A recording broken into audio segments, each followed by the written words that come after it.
Welcome back to our biomass class, where we're delving deeper into the fascinating world of conversion of biomass resources into heat and power.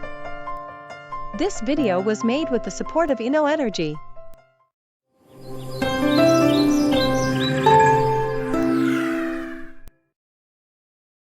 Are you worried about the climate emergency? Science and research have already identified the technical solutions necessary for the transition to a zero-emissions economy. What is needed now is appropriate political action and rapid implementation of solutions. Bioenergy already plays an important role in the share of renewables. What is expected to be its role in the transition to zero-emissions economy? There are many reports you can consult, which reveal more and more ambitious targets over the years. The International Energy Agency gives some recommendations for keeping the average global temperature rise below 2 degrees Celsius compared to pre-industrial levels by 2100. What is expected to be the role of bioenergy in the net zero emissions scenario by 2050? The growth of bioenergy must be significantly high. By 2050, the total sustainable potential assessed by the International Energy Agency will be around 100 exajoules. This represents a growth of 150% between 2022 and 2050. With large increases in the use of organic waste and short rotation woody crops more than offsetting a decrease in the use of conventional bioenergy crops and traditional use of solid biomass. Regarding electricity generation, the contribution of bioenergy must rise from 2% in 2016 to rises to more than 8% by 2050. This spectacular growth needs to overcome some barriers. To analyze them, let's investigate people's concerns. I like the idea of using biomass, but can anybody guarantee me not having shortage of biomass supply?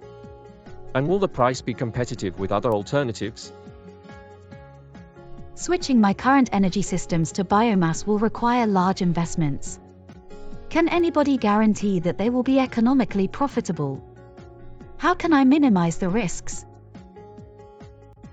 The increased use of forest biomass can have negative effects on the environment. Can anybody guarantee that it will be done in a sustainable way? Taking into account people's concerns, what are the key points to achieve the targets? Match supply with demand to avoid a shortage of biomass supply. And decrease cost differences between bioenergy and fossil-derived fuels for heat and power with transitional measures in the next 10 to 20 years. Introducing quality standards. Will guarantee not having shortage of biomass supply with competitive price. Creating a stable long-term policy framework for bioenergy to increase investor confidence. Ensuring a level playing field for bioenergy by phasing out subsidies for fossil fuels and introducing CO2 emissions pricing schemes. Adjust economic incentives over time as bioenergy moves towards competitiveness. Reducing trade barriers. And increasing biomass production based on low-risk feedstocks like organic residues. Will attract investors both for heating systems as well as for electricity generation.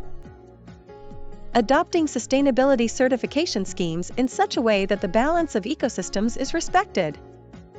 Will promote and stabilize biomass markets, ensuring sustainability at the same time.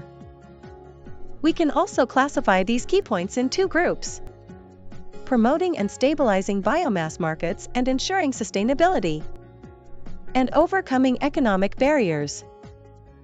Some of these actions have already been achieved in 2024, others will have to be accelerated to reach the zero emissions goals in 2050. Finally, what is the technology readiness? Several bioenergy technology options that can play important roles in the future are still not fully developed and commercialized. However, others are mature and already widely deployed commercially. For more information, check the video that goes into more detail. Wrapping up.